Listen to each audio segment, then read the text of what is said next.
अमीन production. प्यार भरेगी मोला लिखना एक बात संग मिलना प्यार भरेगी मोला लिखना एक बात संग मिलना सिमटूरी अरे यानी बन के औ माते हवे फगुआ बही होथे धका पेल राई सरसों के तेल राई सरसों के तेल राई सरसों के तेल दूरी लगावा अपन मुड़ माते राई सरसों के तेल राई सरसों के तेल दूरी लगावा अपन मुड़ माते अरे दूरी लगावा अपन मुड़ माते दूरी लगावा अपन मुड़ माते अरे दूरी लगावा अपन मुड़ माते लजाज है ना वो। राई सरसों के तेल राई सरसों के तेल दूरी लगावा अपन मुड़ माते राई सरसों के तेल राई सरसों के तेल दूरी लगावा अपन मुड़ माते नाचा रे कमर हवस दास धन नाचने वाली पूरी दुनिया के गौशाला भाड़ में जाए कमर हवस दास धन नाचने वाले पूरी दुनिया के गौशाला भाड़ में जाए बाद में काओ अमीन के डीजे में से बढ़ के नहीं है कोनो दुनिया में साथ प्यार मोहब्बत का है से बढ़ के नहीं है कोनो दुनिया में साथ प्यार मोहब्बत का है से बढ़ के नहीं है कोनो दुनिया में साथ प्यार मोहब्बत का है से बढ़ के नहीं है कोनो दुनिया में साथ प्यार मोहब्बत का है तारी भर मत दे अरे प्यार मोहब्बत में बस यही होना शादी पर कब सुनो कितना है रोना शादी पर कब सुनो कितना है रोना अरे संगी सवारी के घर करो मैं भराई रही संगे साथ का तो हो जा वो लड़ाई रही संगे साथ का तो हो जा वो लड़ाई करू है करू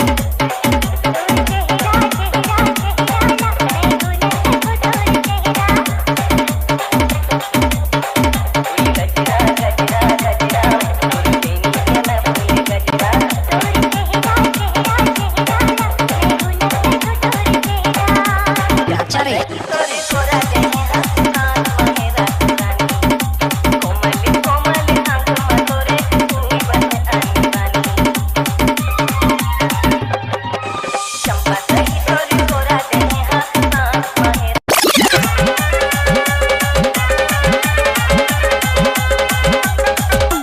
डीजे अमीन प्रोडक्शन।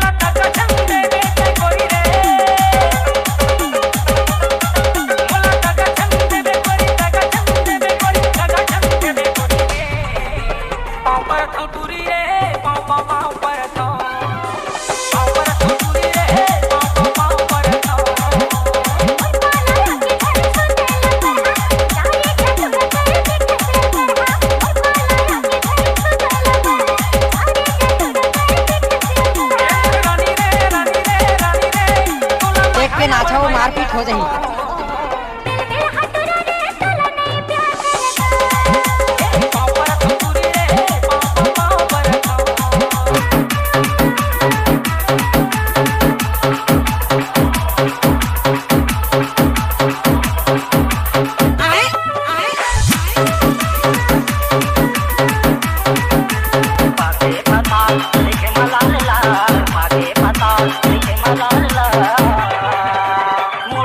गली गली करे रे बाबा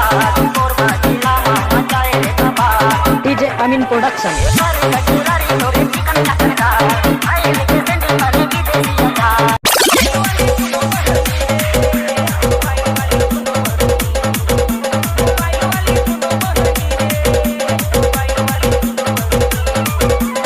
नाच ना वो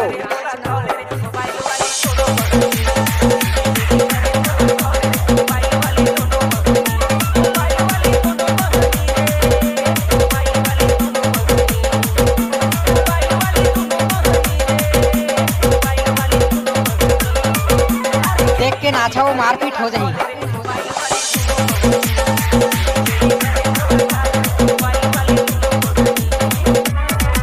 डीजे अमीन प्रोडक्शन। तय का चीज मैं झुको नहीं साला पूरी मेहनत हो जाही बेकार की मैं झुको नहीं साला जाने पूरी मेहनत हो जाही बेकार की मैं